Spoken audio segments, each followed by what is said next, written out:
Hi everyone, welcome to today's service. Our service today is about David and Goliath and what that story means to us today and how it applies to our lives.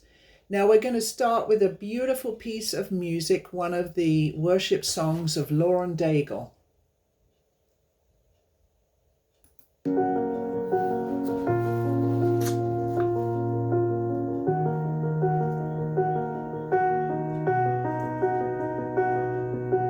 I keep fighting voices in my mind that say I'm not enough.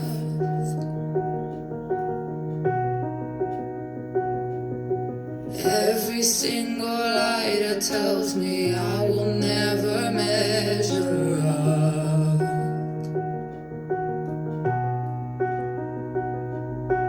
Am I more than just a sum of every high and every low?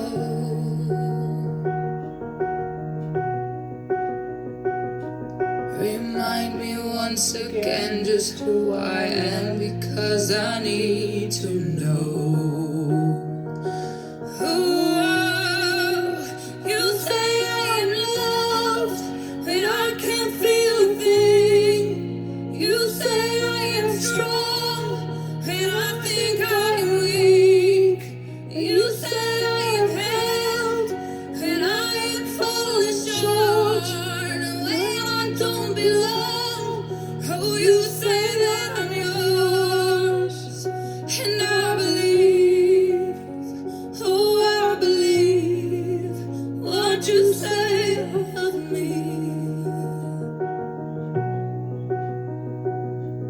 The only thing that matters now is everything you think of me.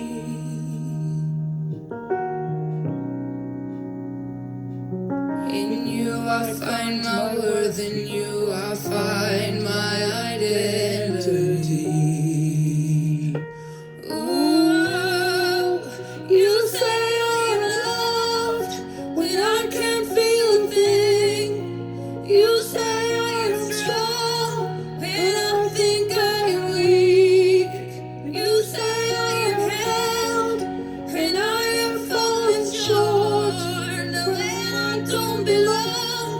Oh, you say I am yours, and I believe. Oh, I believe what you say of me. I believe.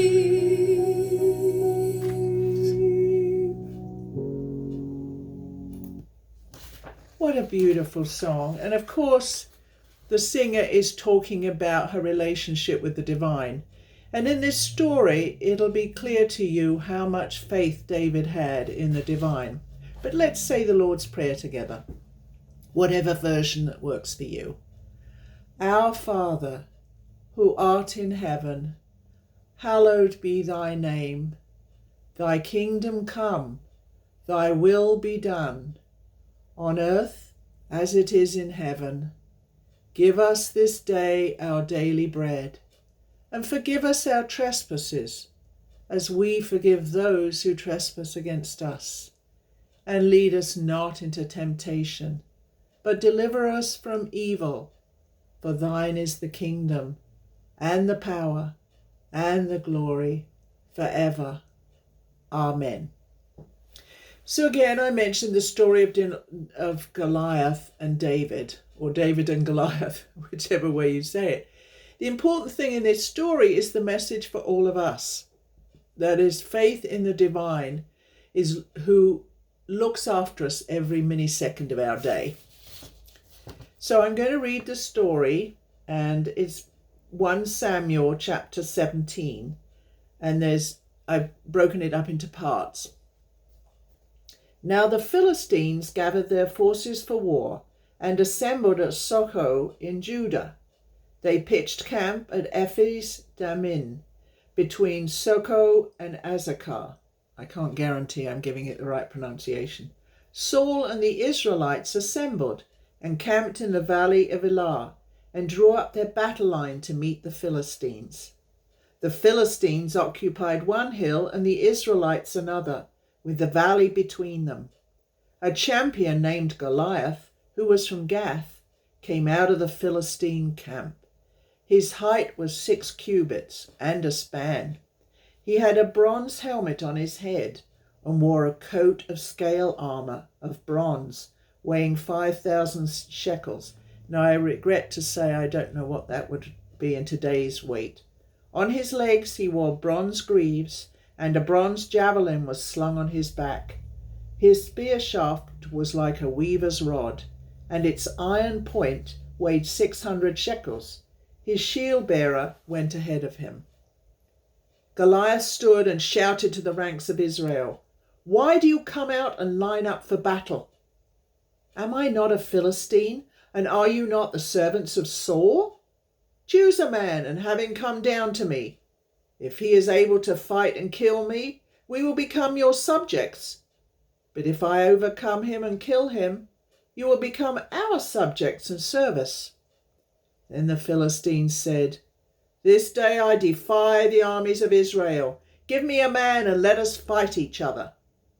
On hearing the Philistines' words, Saul and all the Israelites were dismayed and terrified.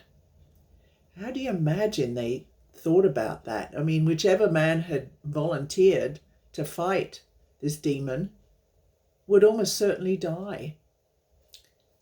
And also the other part of this you'll hear from the fact that they really wanted to make the Israelites slaves. And that idea of if we kill him, then you'll be our slaves. Well, the children of Israel were often slaves. And as we are, we can be slaves to all kinds of things that don't really make us better people. I imagine the Israelites were pretty scared. Who could they possibly pick to fight this massive man? Then the story goes on. Now David was the son of an Ephrathite named Jesse. Scrap that out, we start again. Now David was the son of an Ephrathite named Jesse, who was from Bethlehem in Judah. Jesse had 8 sons, and in King Saul's time he was very old. Jesse's 3 oldest sons had followed Saul to the war. So here you have David, who's the baby of the family. He was then asked, I'm not going to read the whole chapter, he was then asked to go and take food to his brothers. And he then went on to the camp of the Israelites.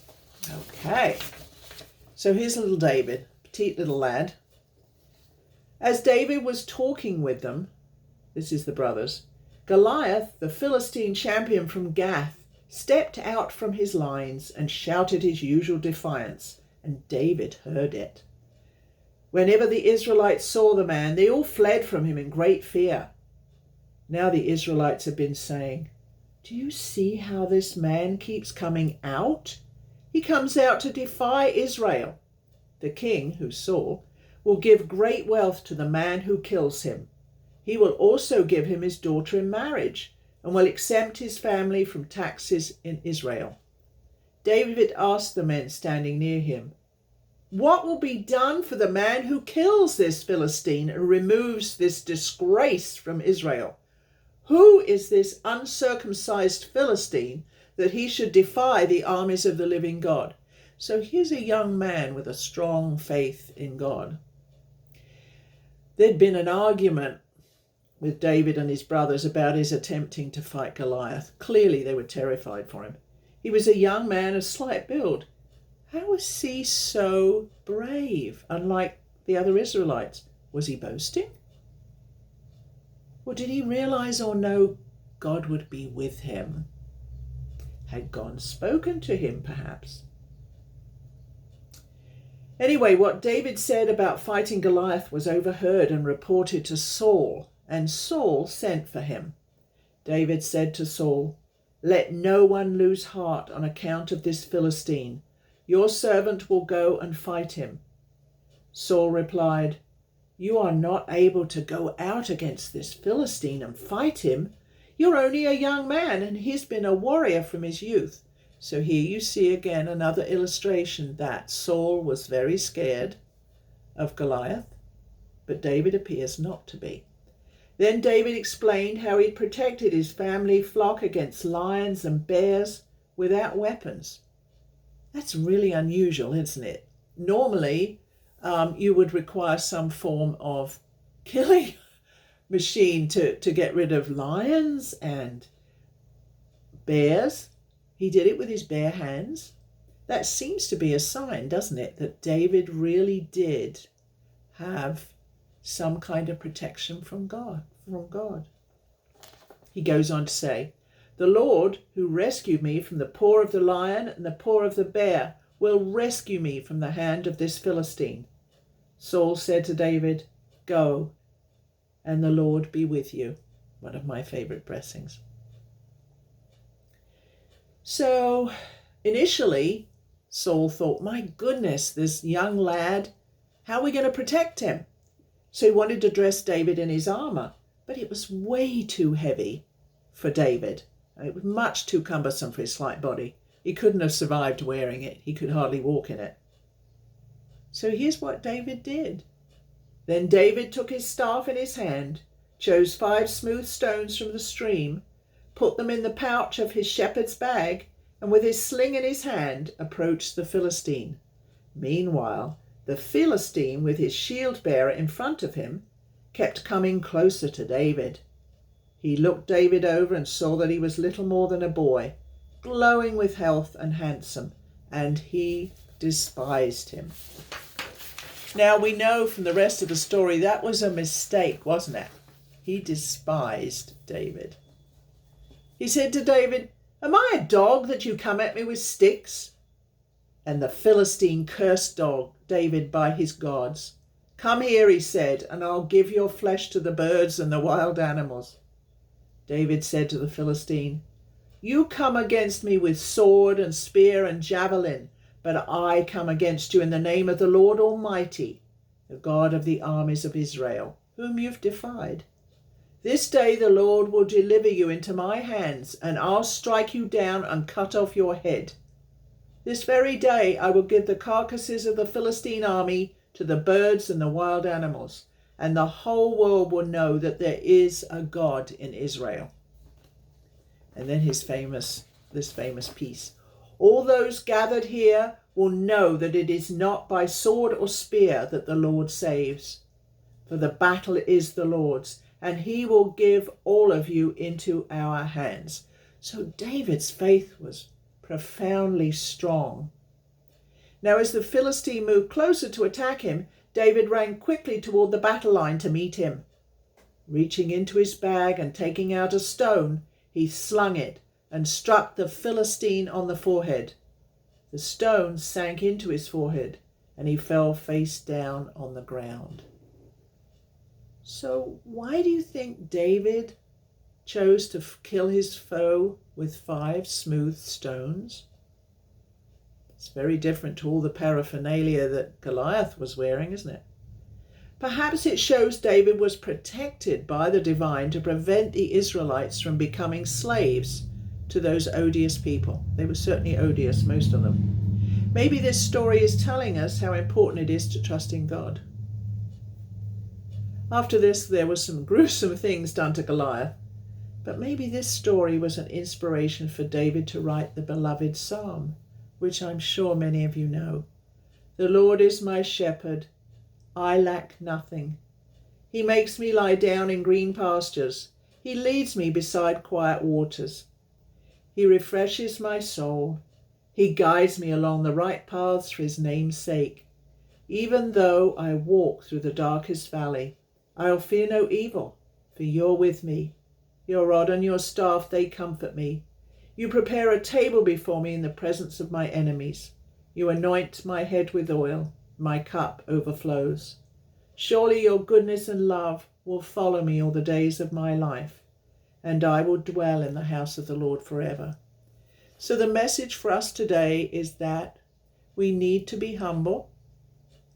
We need those 5 smooth stones, that soft love of God, not harsh stones which can be corrosive. I'm talking about the belief in the divine, the importance of knowing that God looks after us, and the importance of being kind and loving to others. That's really the message of this story.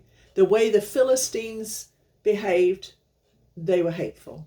They behaved like the children of Israel were inferior and all they deserved was to be slaves to them. And here's a saying that I didn't write down where it came from. And I'm sure it's one of these famous people. I believe that unarmed truth and unconditional love will have the final word in reality. This is why right, temporarily defeated, is stronger than evil triumphant. I think that's a message we can keep in our hearts too. When we become fearful and certain that things are being bad, that we can remember that truth is stronger than evil. Or truth or love is stronger than evil and hatred. So may you all be blessed on your life forward, our journey that we are on just temporarily till we cross over. May you feel comfort in your frightened moments. May you know that you are being looked after by many. The loved ones you have on the other side, the divine and the angels, are there looking after each and every one of us. May God be with you and bless you all. Amen.